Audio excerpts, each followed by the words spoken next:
welcome to the 5th Annual CMO Summit. This is our showcase event for the marketing discipline every year, and a lot of our students and our faculty and everybody are excited every year for the event, but particularly this year because we've got a great lineup of speakers. Just very quickly, for those that don't know me, my name is Jeff Railing. I'm on the marketing faculty here, so I sit just down the hallway.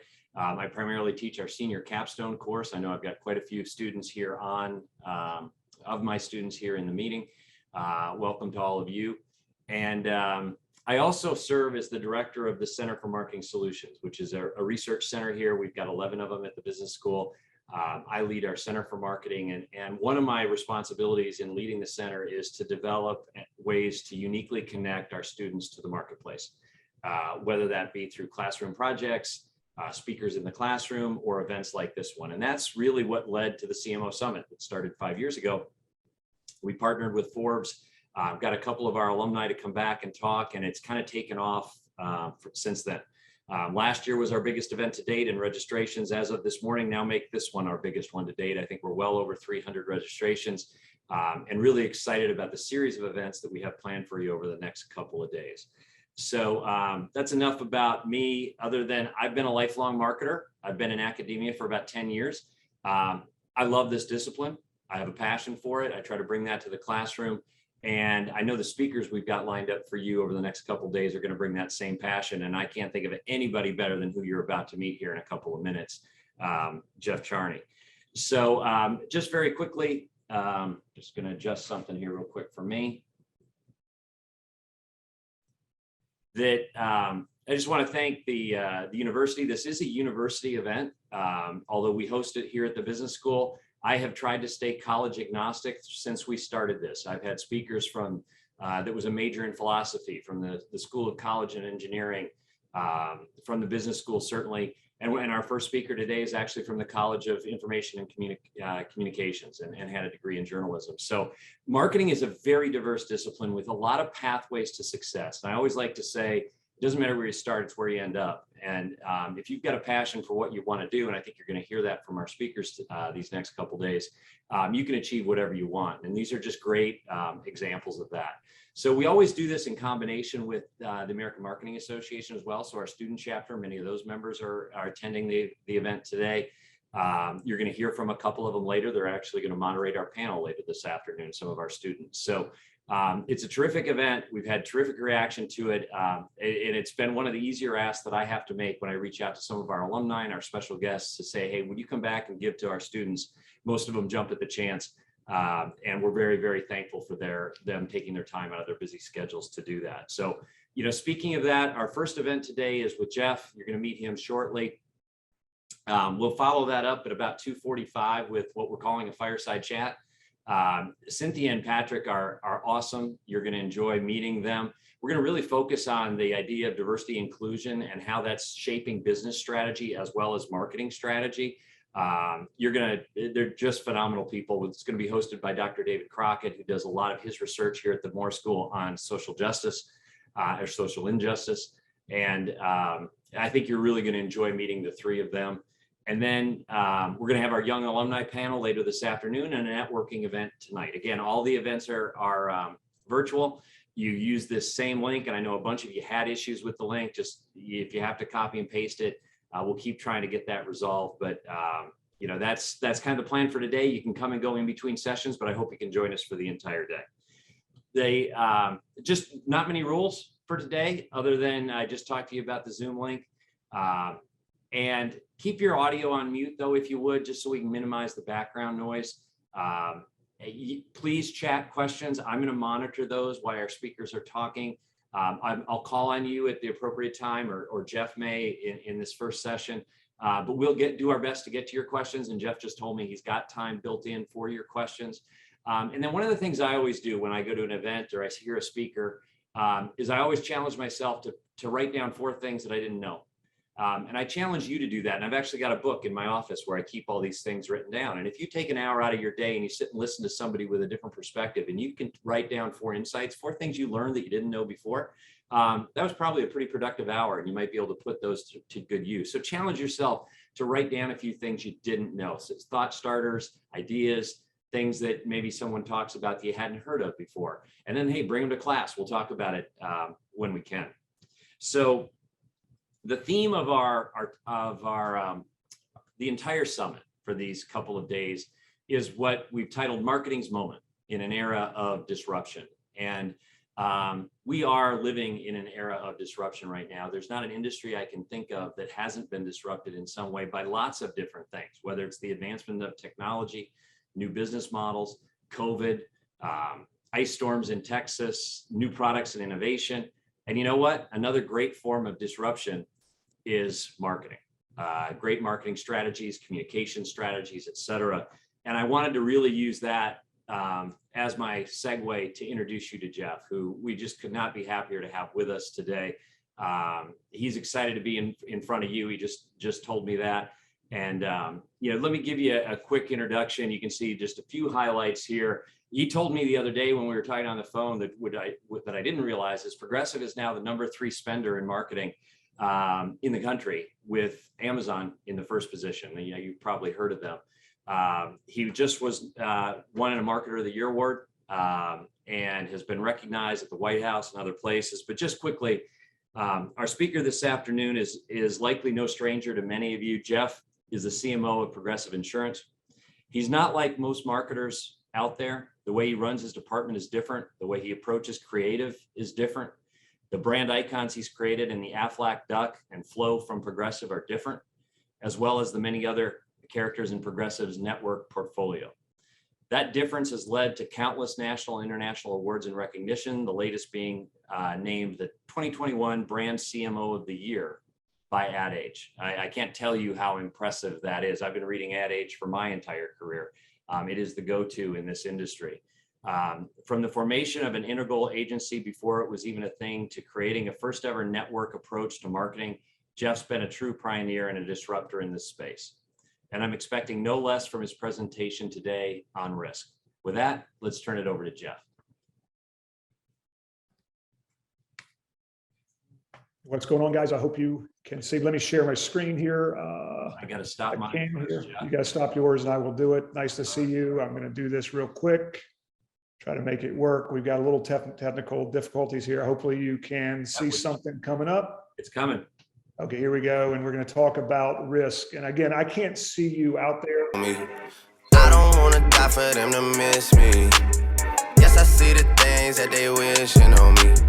Hope I got some. So I'm talking about risk. And first of all, go Cox.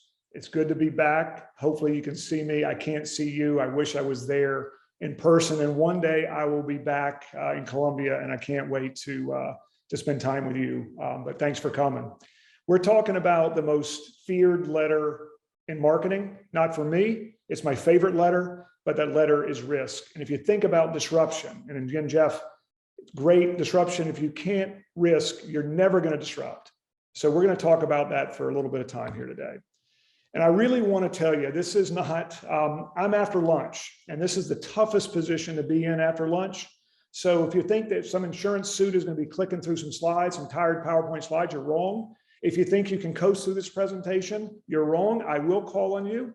There will be a little bit of a test. Both my parents were teachers. There will be a little test. And I'm telling you, if you follow the principles of this, you'll be promoted. And I'm not talking about promotion in your job. You'll do really well. You'll learn more than 4 different things here today if you're paying attention. So again, just making sure, read through this one more time. Heartbeat, make sure you're paying attention. I will call on you.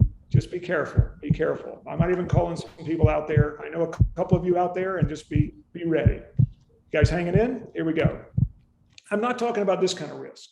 I'm not talking about insurance. That's not the insurance kind of risk I'm talking about. I'm not talking about daredevil risk.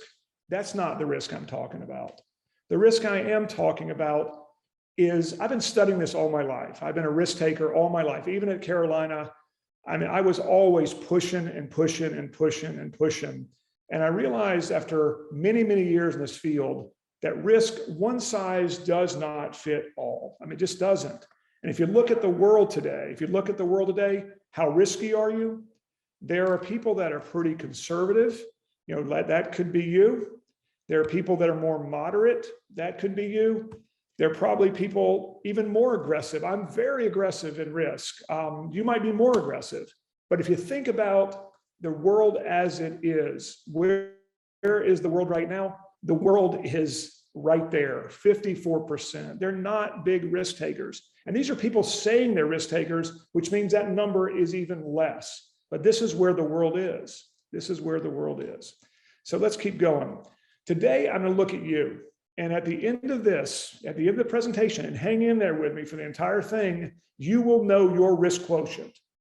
There'll be no guessing. You'll know what a risk taker you are, and you'll be able to go back and say, hey, look at me. This is my risk quotient. That's what we're here to talk about. And what we're going to do today is talk about 6 risk myths. Say that 6 times. 6 risk myths, because there's a lot of myths about risk that I'm going to try to make sure you understand that they're myths. They're not true. But we're going to go through those with 6 questions. Be prepared. I could call on you on these questions. So here we go. The first question is a setup question. And I want you to watch a video and really pay attention to this video. And hopefully it all comes through technically. Watch this video, and then I'm going to ask you a question based on watching this video. This video is a little over a minute long, and this is a true video. And what I would do, if you're really squeamish and you don't like heights, you can turn away a little bit. I don't want to get people seasick here, but just watch this video and then we'll ask the question after this.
So that you watch that video, that was real.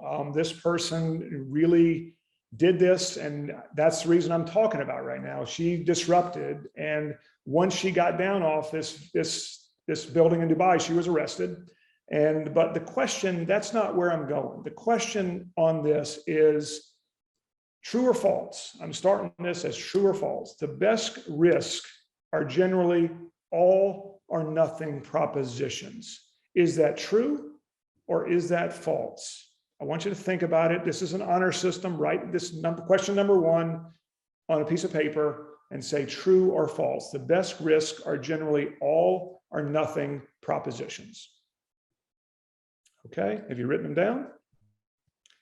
Okay, the answer is false, guys. This is not life or death. I mean, I love marketing. I love it, but this is not life or death. I sell insurance. I'm not going to risk my life for it.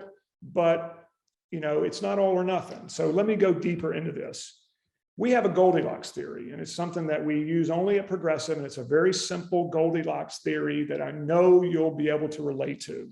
And the Goldilocks theory goes back to something I've said forever and ever and ever. The best marketers go close to the edge, but they do not go over the edge. And there's an art to that. There's an art to it, because realistically, if you're on over here to the left, you're overthinking things. I sit with a lot of my team. I sit with other marketers. They're overthinking things too much. That's too cold. If you go deeper and you go no thought, that's too hot, and you're out of a job. You cannot do that. Don't have no thought and just take a risk and roll the dice, because you're going to end up out of a job. But what you want to be, and I know you're there, and I know you're there, is be very thoughtful. Go close to that edge. It's fun to be right on that edge. I love being on the edge. When you're on the edge, things cut through much better. It's just sharper when you're on the edge. But go close, but do not go over. And I think Nike does it best. Nike continues to do it. I know the folks there, and I just love that they're pushing it. That's their brand. We try it as well at Progressive. We do a lot of things that you probably wouldn't know as risky, but Nike is one of the ones that always does it. Next question, right? Number two, question number 2 on your sheet of paper. Marketers are born with risk-taking in their DNA. Jeff kind of alluded to it, where you come from, all this kind of stuff. Marketers are born with risk-taking in their DNA. Is that true or is that false? Have you written it down? Okay, the answer is false. It comes through learning and experiencing risk, and you got to learn it. And I look back at, you got to learn and you got to earn it. You can't just say you're a risk taker. You got to do it. You got to do it on a daily basis and get comfortable with it, really get comfortable with it. So if I look at, and this is growing up, what's an experience that helped shape your view of risk? Is there any volunteers for this question? I don't know. I might even call on my old dean. I'm not sure if you can even come up on this when you're screen sharing, but look, I'm just trying to think yourself and really when the Q&A happens, I'm going to ask you this question. What's an experience when you're growing up that helped shape your view of risk? Just think about it. Think about it. Maybe even jot it down, because I'm going to come at you when we get to Q&A and ask you this question. So I'll take you through mine. These are my parents. This is Alan and Shirley Charney from Williamston, South Carolina, baby, a big town of 4,000 or 5,000 people. These are my parents. They're not radical risk takers. My dad was a distributive education, a DECA teacher. My mother was an English teacher. These are not big time risk people. I wasn't born with risk taking in my DNA. They pushed me. They were very creative, but I wasn't born with some kind of Evel Knievel as my dad or something like that. So, but one thing did affect me in high school. And this is a story, I'm kind of being a little vulnerable telling you the story. And please, this is a weird one. I was in school and I was ready to ask this young lady out. And I had thought about it for so long. I was 17 years old. I had long hair at the time. And I just thought to myself, like, hey, this is the captain of cheerleaders. She's the homecoming queen. I think she'll go out with me. I'm Jeff Charney. I think I felt good about myself then. So I remembered going up to ask her out, and it was like heartbeat, heartbeat, heartbeat, heartbeat. I told my dad about it, told my brother about it. And finally, when I went to ask her out, it didn't connect. And she just like looked at me, and I knew right then my heart like dropped to my feet. It was just one of those things where, oh my gosh, this isn't working out my way. And I was really sad. I was moping around the house. My dad would say, Jeffrey, you gotta calm down with this. Come on, you gotta get out of this funk. What are you gonna do? It's just been a few days, and it's just that's not you. I'm a pretty half full guy. And it was hard. So I finally, they were running for student council, and she was running for president of student council. And I said, look, I think I'm going to run against her. I was just so pissed that I think I'm going to run against her in the student council race. And it was hard. And it was one of those things where I had to put a marketing campaign together. And I only had 4 posters I could use. And one of the posters was Fred and Barney say, vote for Charney. That was my big poster. Another one was keep Charney off the street. It had me with a knife in my mouth. Another one years ago was Mad Magazine. And it was like, with your last breath, vote for Jeff. And it was like the eyeballs were coming out, and Jeff will, and all these. I had 4 posters. I literally canvassed the whole student. I shook hands with everybody. I wrote a speech, and I'm telling you, I spent so much time on that speech, so much time. I went with my dad, my mother. I wrote a speech. I had a really good beginning, middle, and end concept. And finally, I put a marketing campaign together to win this battle. That was out of love in so many ways. I put the marketing campaign together, and I remember getting ready to speak. And this person, the person that was going against, she went first. And it was one of those things like, oh my God, she kind of phoned it in, just generic, read it, did not really memorize it, just read it like she knew she had it because she's running against me, she thought. And I remember I was 17 years old.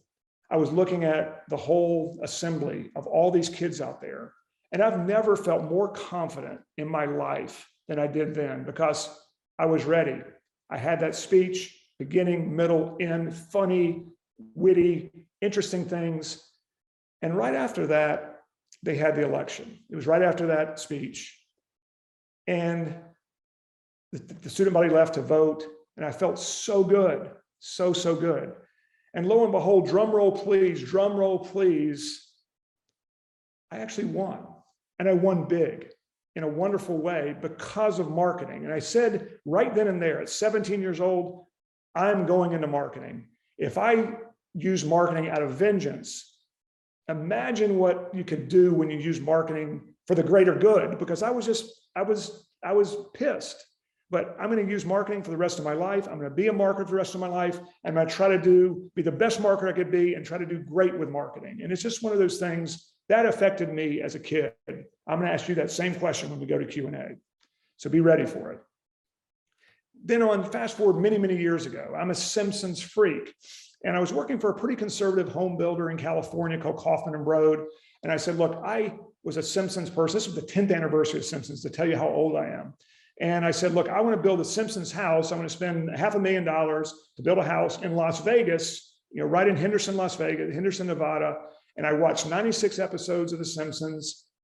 I literally got Annie Leibowitz's setup person, called him and said, look, I want you to design this for me. I went to Fox on my own. I said, look, I'm going to go right in front of Fox and tell them about this. And they bought it because I had marketed. I told a really nice story. I was very passionate about The Simpsons. And it won all these big awards of like one of the big marketers of the year. But it was one of those things, I did it because I could.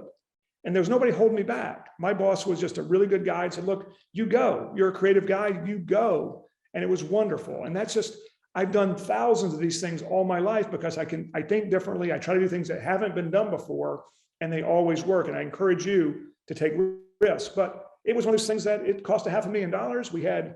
We put it out there, and it was lines, it was a hot sun, and people waited in lines to see The Simpsons house. And I got Matt Groening to come there, all the characters to come there, and it just worked. It worked. But the bottom line on this is learn through purposeful experience every day. You don't have to take a $500,000 risk. You could take a small risk, but learn every day. Try to do something purposeful. Purposeful risk is really important. Question number 3, you guys hanging in all right? It's after lunch. If you have to stand up, shake it out, whatever you do. But I want you just to stay with me for a little bit here, guys. So question number 3, reading the definition of risk makes you want to take less risk. Is that true or is that false? And let me show you the definition, because this will scare you a little bit. The risk definition: possibly of danger, loss, injury, peril, something or someone that creates a hazard, degree of probability of loss. Danger, Will Robinson, there's risk. Now I'm going to ask you the question. Risk definition. Again, look at all these things. Should be a simple one. You should be 3 for 3 at this point. Reading the definition of risk makes you want to take less risk. Is that true or is that false? This is a layup, guys. It's a layup. The answer is true. But you need to form your own definition of what risk means to you. Seriously. And I'm going to take a risk here and give you my own definition of risk. This is the Jeff Charney simplified version. You're not going to read it in a dictionary. You're not going to see it in a textbook. It's not in any syllabus. It's coming from my head. It's mind to market, which is another big subject. Mind to market. Something comes from your mind and goes in the market. Goes into my market, but it goes into my market for my team at Progressive. So here's my definition, a simplified version of risk. And it's RISK. It's an acronym. Make it real simple. The R is for relevance. If you are relevant as a student, if you're relevant as a marketer, you will have an incredible career as a marketer. If you're not, get out of it. Go into accounting, go into legal, go into finance, go into audit. I don't care what it is, but if you're relevant, it's great. And we have the #1 icon in the country with Flo. #1, not #2. #1, and she's been around for 13 years. She's very, very relevant. The next R is for relevance. I, information. And I'm telling you, this is one of those things where I take probably less information to make a decision than probably my counterparts at other insurers, my counterparts at other marketers. I don't need much, but I need some. I don't want to do paralysis by analysis. Give me enough information. Don't just give me a reams of data to look at. Give me the so what from that data, and then I'll form the right decision from that information. I require less, I rely more on my gut than many other marketers, but I'm telling you, what's the amount of information you need? Relevance first, information second. The third one is speed. And I'm not talking about University of South Carolina speed. I don't know what the track team's about. I don't know who the best person at the track team is at University of South Carolina. I'm talking about world-class speed. You gotta move. You gotta move. You can't just have an idea, have something in my mind, and wait 3 weeks to go to market. I know you're in classrooms now. It applies to the class as well. This is not just in real life. You got to move. You can't just sit there. So really, when you come with an idea, move and move that day. Don't wait. A lot of companies wait and it's over. RIS. The K is a really interesting one. And that's one of those things where sometimes you gotta strike out. You're gonna fail sometimes. Just fail quickly. I watched the Braves game last night. I watch a lot of baseball. And if somebody strikes out, if you get struck out, you better know how that person struck you out. Was it a splitter? Was it a fastball? Was it a curveball? What velocity it was? And just don't fall for that same thing again, because you're going to fail. Learn from your mistakes, really learn from your mistakes. If you learn from your mistakes, you fail again, keep failing. If you don't, that's not good. That's not good. It's just one of those things, but you're going to fail sometimes, just learn from them. So RISK, very simple stuff. So again, just to review here, risk is relevance. Risk is not recklessness. There's a big difference. I am not a reckless person. I'm not a reckless marketer. We spend way too much money for me to be reckless with our dollars. Second, information versus impulsive. Impulsive doesn't get you much. Third is speed. I'm talking crazy speed versus silos. I mean, silos, even in the university section, in university life, you have silos. Don't get yourself in silos. Bureaucracy doesn't help speed by any means. And last is strikeouts versus know-it-alls. There was a kid at Carolina I knew, his name was Dan. He called him better than the average Dan, better than the average Dan. I'm telling you, sorry if he's listening today, it's not good, but better than the average Dan. He knew everything, which meant he was frozen. If I say I ran the Penn Relays, he said I ran the Boston Marathon. If I said I went to Rome, he said I went to Dubai. He had to know it all. And I'm telling you, don't surround yourself with those kind of people. Surround yourself with people who will learn, who are constant learners, who will learn right and take risk. So RISK, relevance, information, speed, and strikeouts. Those are the things. So take a deep breath. We're more than halfway through. Breathe for a second. And if you have to, literally just take your arms and just move them down the side. If you're ever speaking in front of any speaking event, this is the best way. If you do this for 60 seconds, you will never be nervous. 60 seconds, just do that. And I'm telling you, you'll speak in front of the world with that kind of stuff. But just try that now for a second. You've been sitting there for a little bit, take a break for a second, take a breath. Question number 4.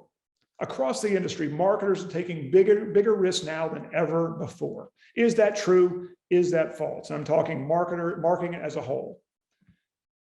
True or false? The answer is, drum roll, please, false. People are scared to death right now, especially in this market. Everybody's looking to pick a fight right now.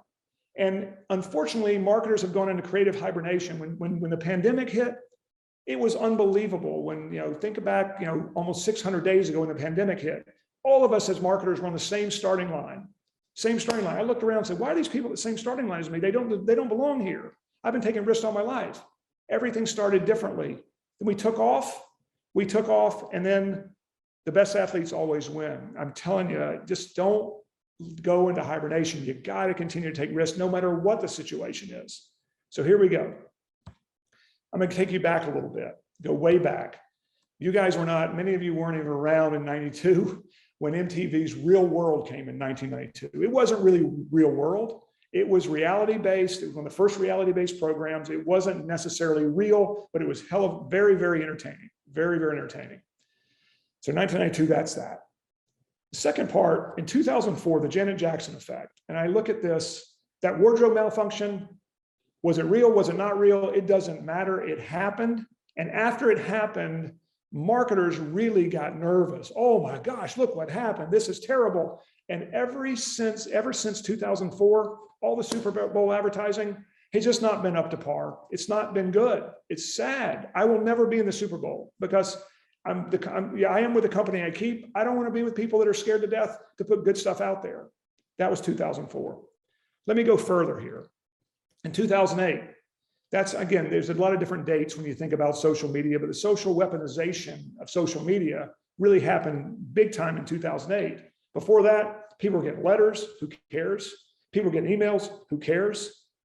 People, now you can put something out there and you are crushed. You are crushed by anything you put out there. Everything I put out there, I'm going to get some heat no matter what, but you got to gauge that heat, gauge that heat in a huge way. But 2008, and finally today, my gosh, I'm not going to go into this by any means, but if you look at today, this is our real world. It's intense right now. And I'm not trying to get political by any means. I'm not going to go political, but if you look at today, what is it? Is it art imitating life, or is it life imitating art? I don't know what is real. I don't know what is real news. I don't know what is fake news. I don't know what, it's just one of those things right now. And I'm telling you, people, you got to almost look at this and say, everybody's looking to pick a fight. Either you walk away or you figure out a way to win in a different way. So that's a little bit of a history lesson from 1992 to 2021. That's where we are. And I look at this as a kid growing up near rivers. If you looked outside right now, I'm near a river. I live in Ohio right now, in Cleveland. I'm near a river. Every place I've lived, most places I've lived, 3 or 4 places I've lived, or 5 or 6 places I've lived, I always had water near me. And I look at this, and as a kid, I was a guy that skimmed rocks. I would skim rocks. I was the best skimmer, period, in the sentence. I'd go 6, 8 in beautiful tranquil seas. It was very easy to skim rocks. I look at this in its environment as a person that's putting creative out there. And I know you guys know what I'm talking about. I can skim in this, but today, if I try to skim a rock today, I'm skimming turbulent times, and that rock is coming right back at me, hitting me in the face. It can come in the face. It can hit all of you in the face if you watch it. Again, people are looking to pick a fight. You got to be very, very good as a skimmer, and more importantly, very, very good as a marketer. Walk that edge in these tough times. Yeah. Hope you can follow that. So here we go. Question number 5. We only got 6 questions, so be ready here. Considering today's polarizing climate, progressive marketing is taking on far less risk. Again, you've heard me talk for just a little bit. You probably kind of get a sense of me now, but you probably don't know me that well. I'm leading a big group. We're spending, almost a couple of $1 billion in marketing right now. Are we taking far less risk? True or false? True or false? Hopefully you got 100% so far. I don't know. The answer is false. We're still taking risks, but I'm never going to bet the farm. I am literally taking calculated risk every day, every single day. I literally gauge myself on what I did today to take a risk. It's small bites of the apple versus eating the whole apple and try to see if it'll go down your throat in one piece. It's just not going to do that. Small bites of the apple constantly. You got to do it just because it gets you on that risk treadmill. So we're taking a lot of risk. I'm going to show you a couple things. These are simple things. Unfortunately, I can't show you things that are up our sleeve because I got somebody that might know somebody in the industry, and I'm just going to tell you some high level things we're doing. And one of the things we did early on is I didn't want to run a department. Just like you don't want to go to a normal class. I don't want to go to a normal class. I want to do a different kind of class. I don't want to go to work for just a normal department. I want to go to a department that operates like a network. We run our department. We're the only place in the country that runs our department just like a Hollywood network would run. You go into work and you feel like you're at Netflix, you feel like you're at HBO, you feel like you're at ESPN, you feel like you're at Hulu. There's showrunners. There's showrunners that are running shows. There's audience ratings. It's a very fast-paced treadmill. It's a fun treadmill. It's things flying through the air. It's awesome. It's awesome. You run it like a network. And the key to a network are 3 C's. 3 C's. You got to have great characters. Think about what the hottest show out there right now, Squid Games, is. And I'm not trying to bring you down. Squid Game has 112 million people watching it globally. They have great characters. There are 8 of those characters. In order to make great content, which is 9 episodes of pretty intense content. And it's got to be placed in the right context. You got to be in the right mode for this, man. You can't go to watch Squid Game and think you're going to be happy afterwards. It's going to mess with you a little bit. But characters, content, context. Think of any great show. And Squid Game's a downer, but there are many others that are just not such a downer, but all around these 3 C's. And if I look at Progressive, we also have those 3 C's. We have characters, content, context, and we also buy our media in-house, which is huge. We have the best in-house media buying team in the country. These are radically, incredibly intelligent people that buy media like it's their own dollars. We have control of the content, and we have control of the context, which is really incredible. We get great deals. We can't talk about those deals because the first rule of Fight Club is don't talk about Fight Club, but I wish you could come and see our incredible media buying in-house. We're the 3rd largest spender, but if you think about the discounts that we don't pay for an outside media buying firm, we're probably the largest, realistically the largest media buying company in the country, which is pretty amazing. So, and again, this says $1 billion. This is what Ad Age says. We spend a lot more of that. There's number 3 in Ad Age list, but you can really look at some of our financials and you can see that we're doing pretty well, and we spend well because you eat what you kill because it's working. If it works, we get more money. When I got there, we were spending around 400 million, and now we're spending close to 2 billion. So, and we spend it on a lot of different shows. Obviously, you see Superstore in the upper left. You see Dr. Rick, the Parentomorphosis character in the middle. In the second, you see our half man, half motorcycle. You see things like Up All Night, which is a really interesting one. And a lot of these things you probably don't see. You might not be that target audience. We are very, very prescriptive of what character hits what audience at what time. And I could go much deeper into this. It's just, I could look at this and literally talk for an hour just on how we target and how that insight, it's all based on the insight.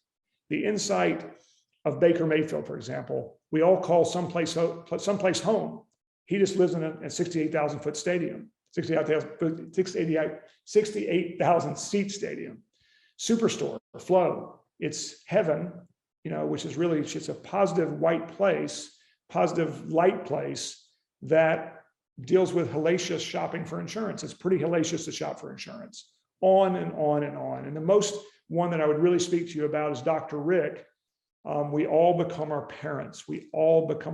Everybody can relate to that because all of us have parents. Unless we spawn somewhere. I don't know. Maybe you did spawn from someplace, but everybody can relate to these things. These are relatable characters and relatable content in the right context. These are our characters. These are the people that we cast for these characters. The one thing unique about all of these characters versus Allstate, versus State Farm, versus Geico, versus any place in the country, they're all improv based. Nobody will catch us because we've been doing this for 11 years since I've been here, 11 years since I've been here. We have an 11-year head start. If you look at AT&T with Lilly or whatever else, they're trying to catch us. Jan from Toyota, they can catch us.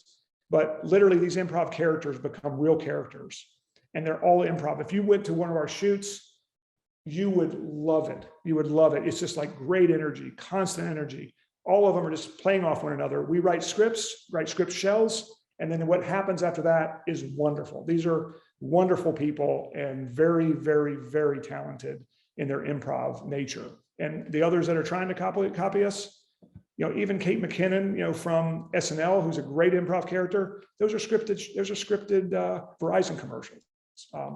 It's just interesting. It's interesting.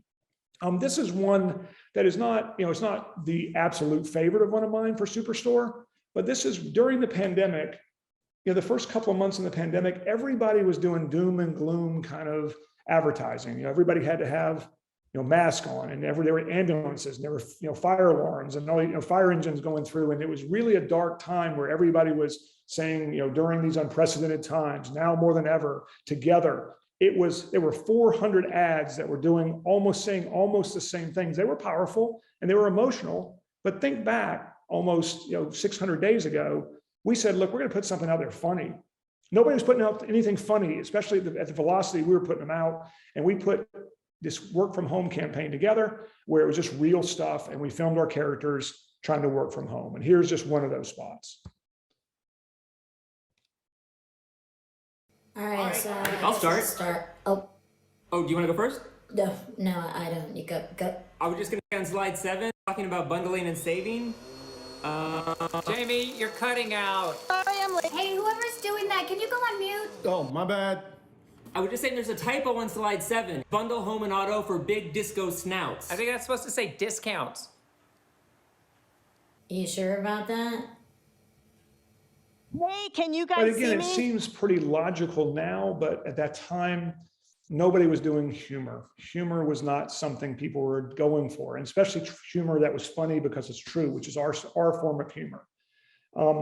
Easy to look at now. And we not only put one of those out, we put 6 pieces of content like that, 6 commercials out, literally in succession, where people loved our brand and they can relate to our brand at that point. It was a risk. It seems like not a big risk now, but then people were nervous. It was a different kind of world. At that same time, we couldn't even shoot during the pandemic. We had to figure out interesting ways to shoot. And we had this character called Baby Man, which is half baby, half man. It's a digital character. And we said, what better way to shoot? We're going to figure it out. We don't want to get anybody hurt here by any means because we were masked and people weren't shooting. So we decided to shoot through a baby monitor. And it wasn't that risky to me, but here is a episode of Baby Man. These are a number of these things. These are 15-second quick spots. Here we go. Okay, I want to apologize for my breakout attempt last night. In my defense, I had a lot of juice, and that just... Act your age. Dump your parents' car Again, it's hard to hear, I'm sure. The next one is another episode of Baby Man, and we kept shooting all these through the baby monitor, and it was easy to shoot, and it really worked. This is called Shoe, and this is, again, Baby Man. Yeah. Well, that sounds cool. Yeah. No, I've got some projects going. I almost tied a shoe this week. I did. Act your age. Dump your And parents' car again, insurance you company. just don't, even at that time, people don't be shooting kids on Zoom. Charlie, they're not on Zoom. That's too risky. It wasn't that risky. It worked, and it was easy. It was easy. And again, I look at Dr. Rick, who is really, Flo is the #1 icon in the country.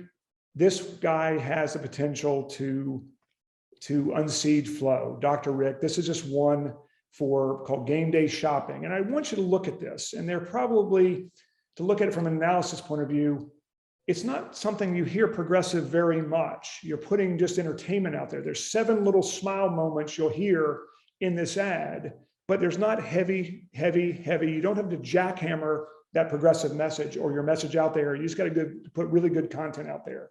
Just check it out. Check it out. Well, someone's not doing their job. Okay, let's keep going. Shopping for the game can be a minefield for young homeowners who have turned into their parents. Can you believe how many different types of water they have in this aisle? Kim, did you just change blades back there? This is perfect. Jackpot, variety pack. Remember, it's a football game, not a play day. Roger that. One more slice. It can be a lot. Oh, good, the manager. Brian and Produce, very helpful. Progressive can't save you from becoming your parents, but we can save you money when you bundle home and auto with us. Pulls to the So left just a little different bit. stuff. And when you get a character out there that works like this, you can do so many things. He could write a book. I'm not trying to there's so many things you can do with this character. I'll show you one from Baker. Again, I just want to show you things. We put out 3,000 pieces of content. I'm showing you a couple of pieces you might have seen just recently. You just don't have to jackhammer Progressive. It's entertainment. This is one for Halloween. We got 2 other ones coming right behind them that are going to be similar Halloween related. So here we go. And this is one where people said, look, Charlie, you can't. Well, again, let me show you this. Progressive presents At Home with Baker Mayfield. Trick or treat! Can you hold this for a second? There you go. Some for you. Some for you. Ho, ho, ho. Who likes nachos? And one for Mr. Cowboy. Happy Halloween. Enjoy. Thanks. Golly. lead. They just get And again, cuter and Baker cuter is every year. is a naturally gifted, naturally gifted improv talent. And just to give you a sense, even on that spot, like you can't, Charney, you can't put, hot cheese in kids, Halloween things right now, because it's not going to, parents aren't going to like that. And some parents don't like that. They really don't. But you got to take a risk and you got to have some fun with it. And you'll see more of Baker. That's only the 4th. We got 4 more coming. And we not only have 4 more spots coming, which is 8 spots for the season, we have 8 more pieces of digital content. And we shoot all that, like we call him one take bake. It's all improvisational. And we look at, first time I met Baker, I met him, I was just trying to go to a ball game. I was going to a ball game and he said, hey, and I was just in a place, he was very, very low-key guy. He said, hey, do you mind, can I catch a ride with you? Can I catch a ride with you? Sure. And I realized this guy had something really special. He's a very everyman kind of guy. And he just got a great way. He'll be bigger than Peyton Manning. He will be, for as far as sports goes, he will be the best improv guy out there, period. So just look out for people like that. And unfortunately, he's not playing tonight. His shoulder is hurt. It's a brutal game, but hopefully he'll be back soon and at home with Baker. The first year we won the best campaign in the country, the Addy for best campaign in the country. Second year we won the Clio. This 3rd season will be hopefully even better. So just be watching him. And we, just to get Baker, the first time I met him, once I met him after the ball game, I said, come to Progressive. He came to Progressive and we put him through a 2-hour combine. Literally, I threw everything but the kitchen sink at this guy. How much money is in your wallet? What was your first kiss? Tell me about the flag planting. Tell me about all these things in his life. And I just kept going after him. And I saw how good he was on his feet. And some guys would have said, Charney, that was a risk. Don't do that to an athlete. You just come in right in your door. He loved it. And I realized he had that it factor. And we signed him very quickly thereafter because you know your audience, you take a risk. And myself and the CEO just had fun with him, but we went after him pretty hard and he did a great job. And that's why he will be that good. Okay. Question number 6. Are you guys hanging in? Again, stretch it out if you can. If you get up, just get up out of your seat. I know it's after lunch. I know you're doing that kind of falling asleep thing. Don't. So question number 6. After hearing Jeff Charney for a little bit of time here, now should I go out and push my risk-taking to a new level? Is that true or is that false? Be careful with this one. Now, should I go out and push my risk-taking to a new level? The answer, drum roll, please, on this one, it's false. It's not for the faint of heart. And make sure you have risk insurance if you try to go out there and try these things. Let me tell you what risk insurance is. And if you can check 5 of 5 of this, go out and take as many risks as you can. And I know a lot of you are in academia. I know a lot of your students, it still applies. So let me tell you the first thing. Number 1, if you got confidence in yourself, and I'm not talking about fake confidence, I'm talking about secure on the outside and secure on the inside, take risk, man. It's not easy to be secure on the outside and secure on the inside. If you have confidence, that's 1. Hopefully you all have that. That's a given, hopefully. Number 2, a company or an environment that embraces risk. And I know you're not working for companies, but you're in a classroom setting. I know University of South Carolina embraces risk because that university birthed Jeff Charney. So they have to embrace risk in a huge way. Just know that the company environment embraces risk. People around you want to take risk. Number 3, leadership. Your professors, the people around you, your family, they value risk. This is hard, but your leadership, the people around you, you've got to value risk. This is the toughest one. Your team around you. If it's a classroom setting you're doing, if you're going for a competition, whatever it is, the team around you, this is where people fall out. I'm going to go take the hill. I'm going to go take the hill. You with me? Are you with me? I'm with you, Charney. I'm with you, Jeff. You're the CMO. I'm really with you. But when things get tough, you can tell they don't want to buy in. And I'm telling you something right here and right now. People say they want change, but do they really want change? Do they really want it? It's fascinating to me. They want it, but do they really? That's the biggest. If you get this one right, go out and do it. And finally, stamina. Again, I hate to lose more than I love to win. Winning comes naturally. If you put the work in, you should win. But if you put the work in and you lose, it's tough. So confidence, company environment, leadership, a team, and finally stamina. And stamina is hard. And I'm not talking about fake stamina. I'm going to show you a little clip here, and this will tell you something about risk. And this actually happened to me when I was in high school too. I was going against a person, you'll see, but this is a Texas A&M, another SEC opponent here, and their track team. Here we go. It's Grant and Tucker, 1-2 A&M. They both cleared the 10th hurdle without a problem. It's going to be Tucker. Yes, he dives for the tape.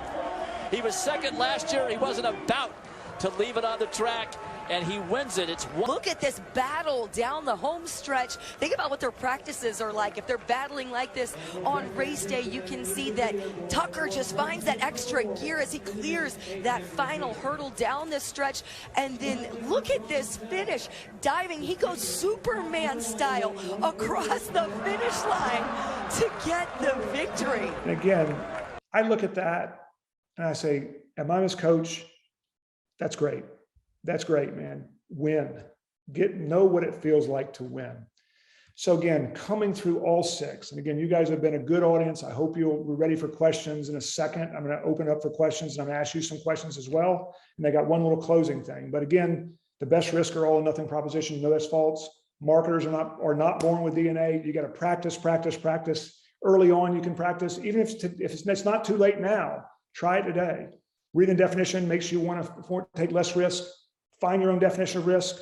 Marketers are taking bigger risks now. They're not taking risks, which is beautiful for a guy like me that'll continue to take risks. Let them do what they want. Let them put their head in the sand. I don't care.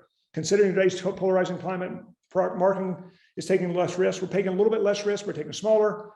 And if you feel today, and I want you to really look at yourself in the mirror, answer those 5 things, go out there and try. Go out there and try. Please try. And let me know. You can find me. Let me know if you take some risks, because I would love to find out more. Take a deep breath here. Now your score. And again, it's an honor system. Pull out your sheets of paper. I know your true faults. I don't know what you got, and I really would love to know what you got, but I'm not there. But this is an honor system. So what is your score? What is your risk quotient? If you got all 6, look, I will literally give you my Marketer of the Year trophy. If you got all 6 right, be Marketer of the Year, because I'm telling you, go out and to get the big job and just assume the position of CMO of the Year. If you got 4 to 5, again, I'm not saying it's time to ask for promotion. A lot of you guys aren't working, but go to your professor and say, look, how you like me now? How you like me now? Drop the microphone in your own way. 2 to 3, just try to risk more. It's a very simple thing. I've done this with so many people. You can do it. If you got, 0 to 1, finance is good, auditing, legal, make good money, but, just realize it might not be for you. But you got to start today. You got to start at 2:03, Thursday, October 21st. Start. So I'm going to take a deep breath. I'm going to open it up for questions in just a second. I know it's hard to ask me something. I come in pretty hot, but I'm going to take them rapid fire, and I'm going to ask you some questions as well. So I will open up. And before we do that, there's one more thing at the very end of this I'm going to ask you for, but I'm going to take a little break here and do some rapid fire questions. So I'm going to stop sharing. I'm going to stop sharing and then go back to it. If I can do that, hold on. We'll stop sharing and open it up for questions. And I know it's hard, Jeff. People are pretty scared sometimes to ask things, but any questions you got, I'm ready for them. You warned me this might happen a little bit. So I did get well, first off, Corey said, go Browns. So just FYI. But Dean Reichert actually asked, give us an example of a risk that didn't work. First of all, Dean Reichert, can you come on camera, first of all, my man?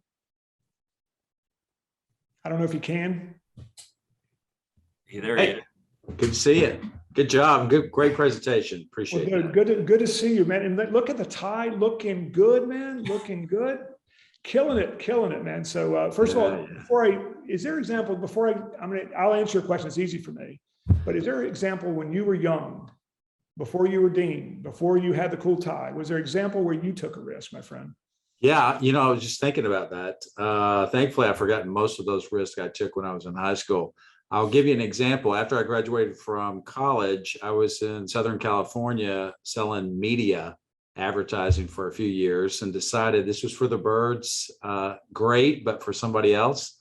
Decided to go back to just chuck it all in and go back to school to get my master's degree. And it was a difficult decision to give up all that cash and move to another state and be poor for about 5 years. My parents were convinced I was trying to take the easy way out.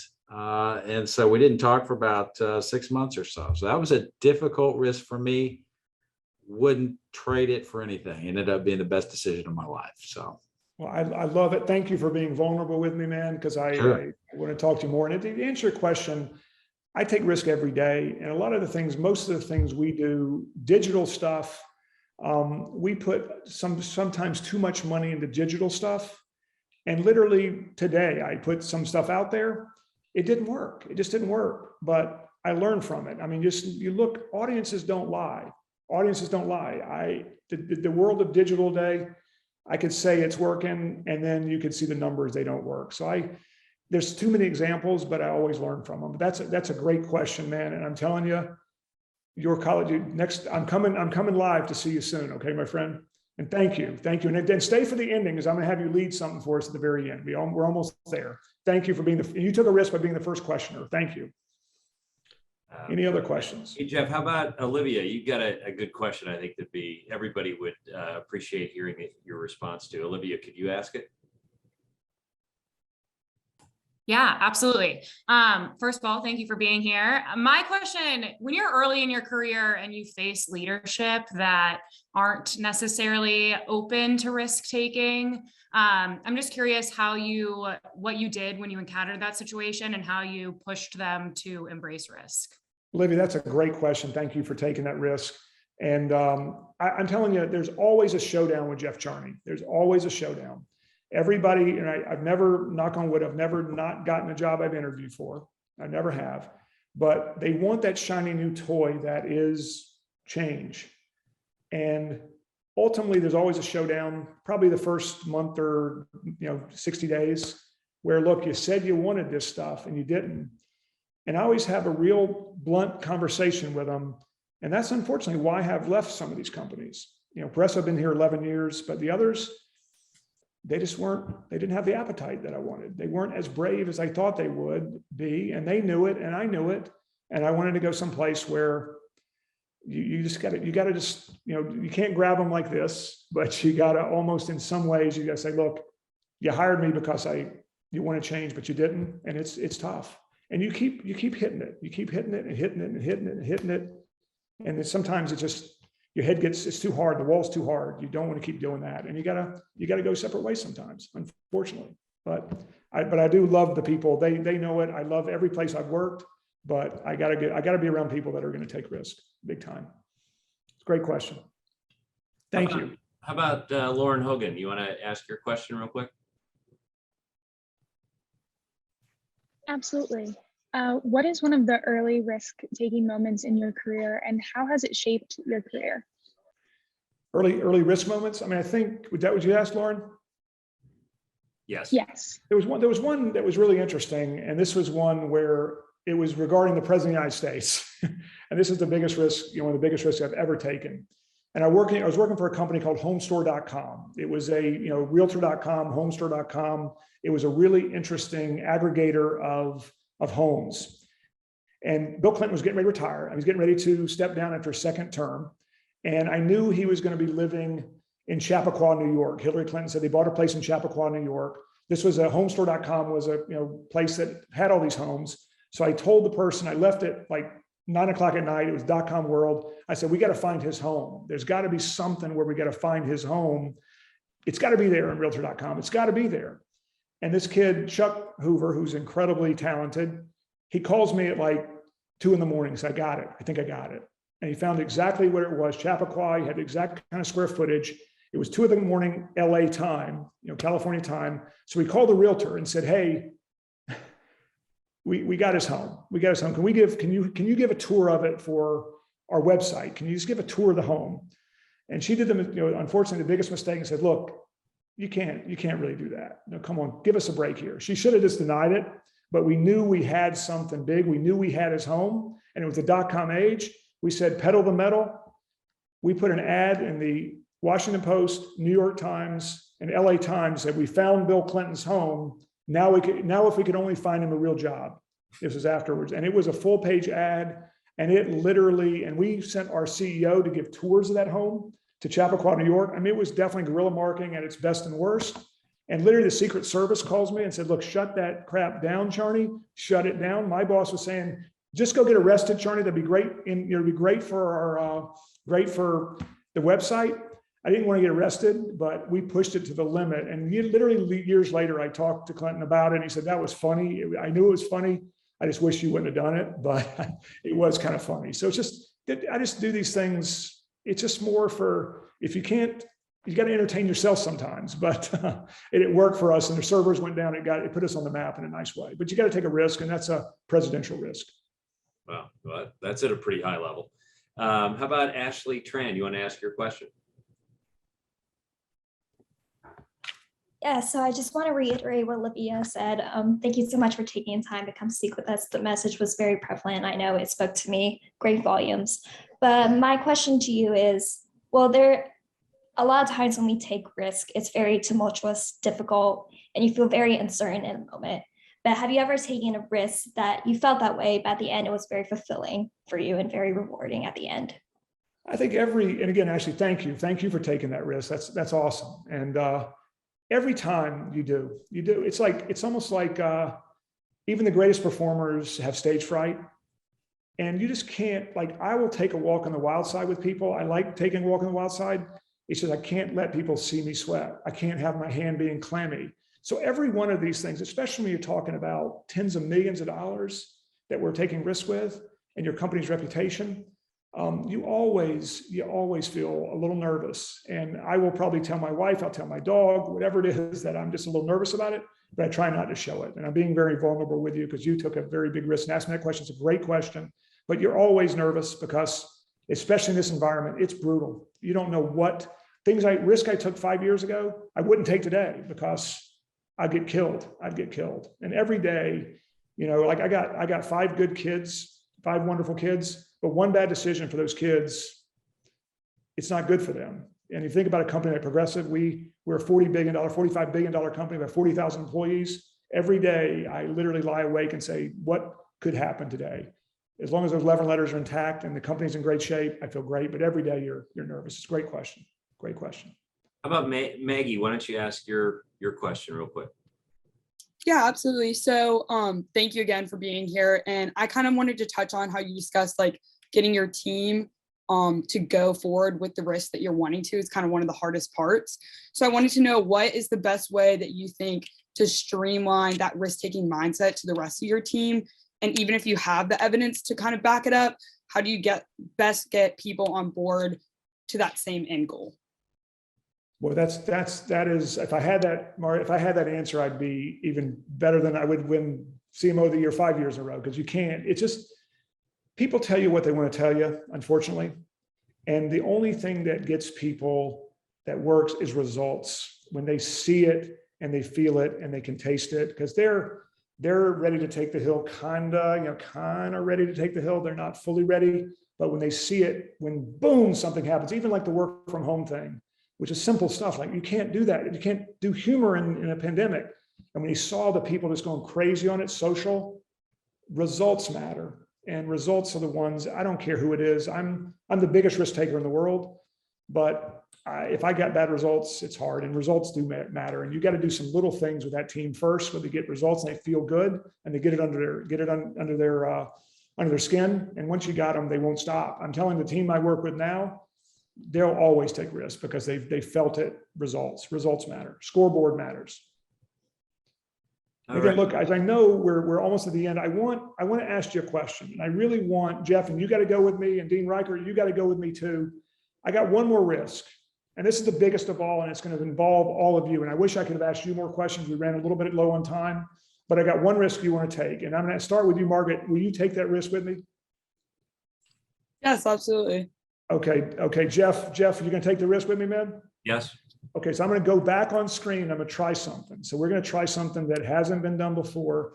I'm going to go back to sharing screen for a second. Here we go.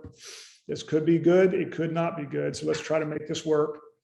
Here we go, guys. This is it. And this is the drum roll, please. I really want to see if you will walk the talk with me, because I've talked to you in a while and I want to make sure you do this. And it's an honor system. So here we go. I think you're all ready. And I really, just stand up if you can. Stand up if you can right now.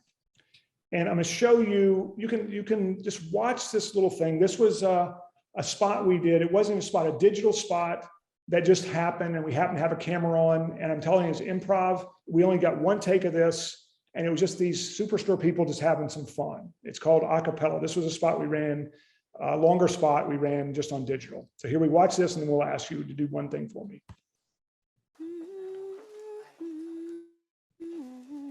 It really happened. This was improv.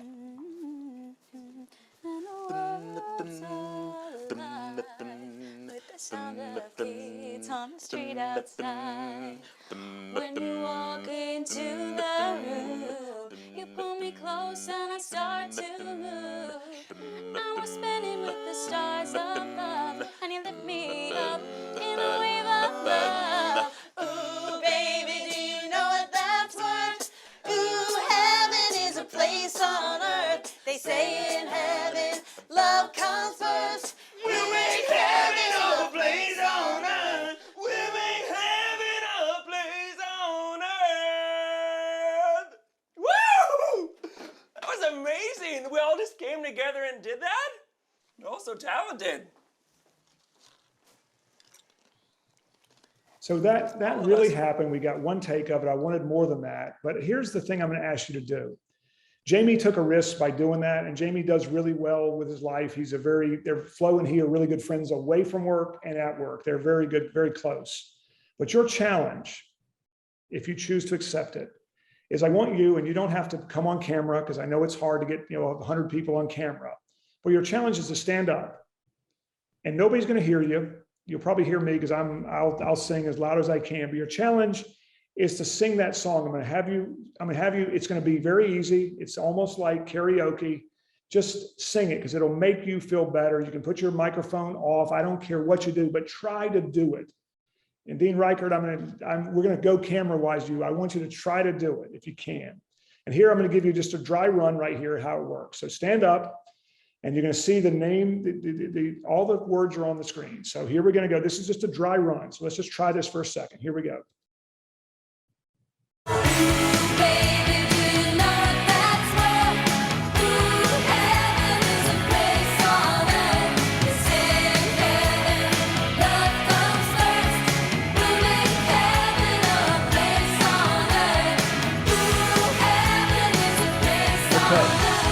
Easy, right? Okay, everybody, Jeff, I want you up. I want Beth in technology working this system. I want you up. Robbie, in my world, I want you up. Dean, I want you up. Olivia, I want you up. Stand up. Stand up. And this is one of those things, if you love what you're doing, as Jeff said, if you love what you're doing, you're going to be CMO of the year, you'll be CEO of the year, you'll look back at this presentation and say, I love what I did.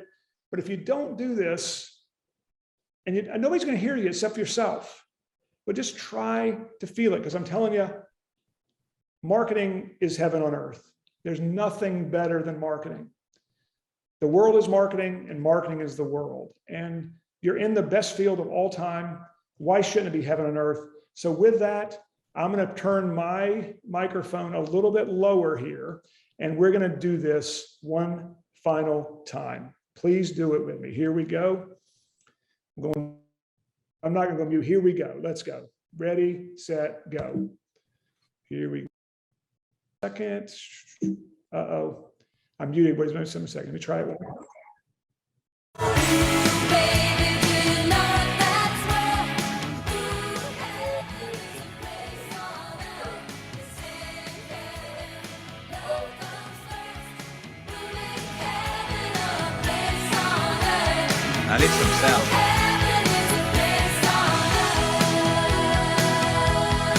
you very much. I'll see you at Carolina Swim. Thank you very, very much. Appreciate everything. Thank you. Appreciate it.